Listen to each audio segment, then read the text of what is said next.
اگر ہمارے ہاتھوں میں یہ جو ناہموار جگہ نہ ہوتی یعنی وہ جو فنگر پرنٹس نہ ہوتے تو ہم کسی چیز کو پکڑ نہ سکتے. اس میں چھوٹے چھوٹے گڑھے اور ابری جگہ نظر آتی ہیں.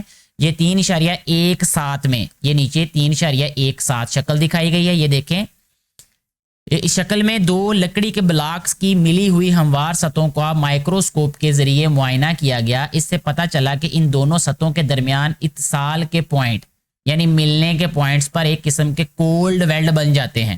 ٹھیک ہے, یعنی جس جگہ آپس میں ملتے ہیں یہ تو ان پہ کولڈ ویلڈ بن جاتے ہیں. کولڈ ویلڈ کا مطلب ہم یہ کہہ سکتے ہیں کہ جیسے یہ دیکھیں یہ کولڈ ویلڈ ہمیں دکھائے گئے ہیں. یہ جگہ جو ہے اوبڑ کھابڑ جگہ جسے ہم کہہ لیں اونچی نیچی جگہ تو وہ بھی ٹھیک ہوگا. یہ کولڈ ویلڈ ایک سطح کو دوسری سطح پر حرکت دینے میں رکاوٹ پیدا کرتے ہیں.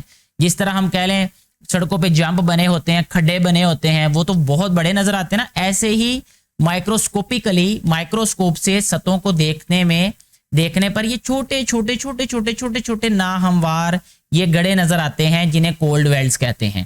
ٹھیک ہے جی, یہ حرکت میں رکاوٹ پیدا کرتے ہیں. وجہ یہ ہے کہ جب یہ دیکھیں یہ دونوں ناہموار ہیں, ایک ہی طرح کے دندانے بنے ہوئے ہیں. جیسے آپ کہہ لیں کہ صبح اگر آپ اٹھیں اور بالوں کو کنگھی کرتے ہوئے دونوں کنگھے جو ہے نا, کنگھے یا کنگھی جسے کہتے ہیں ہم, بالوں کوم جو ہوتا ہے, ہیئر کوم جو ہوتا ہے, ان کو آپس میں ادھر سے ملائیں گے تو وہ آپس میں پھنس جائیں گے. وہ بڑے ہوتے ہیں اس لیے وہ ایسے ایک دوسرے کو حرکت دینے میں جو ہے وہ پھر مشکل ہوگی, یا ہم ان کو آگے پیچھے نہیں حرکت کر دے سکتے. اسی طرح یہ دو جو سطحیں ہیں جب ہم ان کے اوپر ایک دوسرے کے رگڑتے ہیں تو تب بھی ایسا ہی ہوتا ہے. جو کولڈ ویلڈز ہیں وہ ایک دوسرے کے اندر پھنستے ہیں یا وہ ایک دوسرے کو حرکت دینے میں مخالفت کرتے ہیں. اوپر والے بلاک پر مزید وزن شامل کرنے سے دونوں سطحوں کے درمیان دبانے والی فورس میں اضافہ ہو جاتا ہے. یعنی جب وہی بات جب ہاتھ کی ہتھیلی والی انہوں نے کہی کہ ہموار سطح پر بھی اگر ہم ہاتھ کو دبا کے پھیریں گے تو ہمیں ہاتھ کو ہلانا, اس کو حرکت دینا مشکل ہو جائے گا. اس وجہ سے مزاحمت میں بھی اضافہ ہو جاتا ہے. جگہ کے ناہموار ہونے سے بھی مزاحمت بڑھ جاتی ہے, فرکشن بڑھ جاتی ہے. اسی طرح طاقت کے زیادہ لگنے سے بھی مزاحمت زیادہ ہو جاتی ہے. پس جتنی دبانے والی فورس زیادہ ہوگی اتنی ہی ایک دوسرے پر حرکت کرتی ہوئی سطحوں کے درمیان فرکشن زیادہ ہوگی. سٹیٹک فرکشن اس لگائی گئی فورس کے برابر ہوتی ہے جو ایک ریسٹ میں پڑے ہوئے جسم کو موشن میں لانے کی کوشش کرتی ہے. لگائی جانے والی فورس میں اضافہ کے ساتھ سٹیٹک فرکشن بھی بڑھ جاتی ہے. ٹھیک ہے, لیکن سٹیٹک فرکشن ایک خاص حد تک بڑھ سکتی ہے. سٹیٹک فرکشن کی زیادہ سے زیادہ مقدار ایف ایس, ٹھیک ہے, یعنی static friction S static, F friction, M A X maximum, یعنی زیادہ سے زیادہ سٹیٹک فرکشن کو انتہائی فرکشن کہتے ہیں. لمیٹنگ فرکشن انگریزی میں کہتے ہیں اس کو. یہ دو سطحوں کو آپس میں دبانے والی فورس یعنی نارمل ریئیکشن پر منحصر ہوتی ہے. دو مخصوص سطحوں کے لیے انتہائی فرکشن اور نارمل ریئیکشن کا تناسب ایک کانسٹنٹ ہوتا ہے جسے فرکشن کا کوایفیشنٹ کہتے ہیں. اسے میو سے ظاہر کرتے ہیں, یہ میو اس کو پڑھتے ہیں. ٹھیک ہے, تو اسی طرح جو میو ہوتا ہے وہ برابر ہوتا ہے سٹیٹک ایف ایس یعنی سٹیٹک فورس بٹا آر.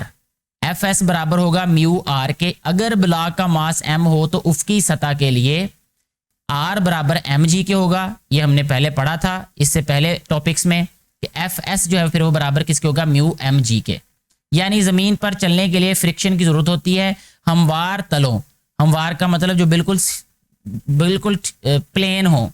جوتے پہن کر گیلے فرش پر دوڑنا خطرناک ہوتا ہے. ایتھلیٹس خاص قسم کے جوتے استعمال کرتے ہیں جن کی زمین کے ساتھ گرفت غیر معمولی ہوتی ہے, یعنی بہت زیادہ ہوتی ہے. ایسے جوتے انہیں تیز دوڑنے کے دوران گرنے سے محفوظ رکھتے ہیں. اپنی بائسیکل کو روکنے کے لیے ہم کیا کرتے, بریک لگاتے ہیں.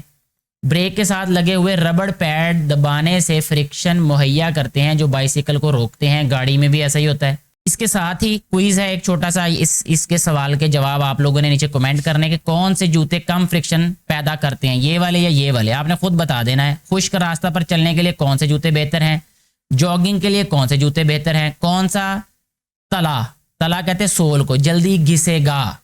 ٹھیک ہے, تو یہ آپ نے ان سارے سوالوں کے جواب نیچے کمنٹ کرنے. آپ کو نہیں پتہ چلے گا تو آپ نیچے بتا دیجیے گا, میں سبھی کے جواب آپ کو نیچے لکھ کے بتا دوں گا. اس کے ساتھ ہی یہ ویڈیو مکمل کرتے ہیں, یہاں پہ ختم کرتے ہیں. امید ہے یہ باتیں سمجھ میں آ چکی ہوں گی آپ کے. کوئی سوال ہو, پریشانی ہو تو نیچے کمنٹ کر کے پوچھیے گا. میں اپنے علم کے مطابق آپ کو مطمئن کن جواب دینے کی پوری کوشش کروں گا. شکریہ.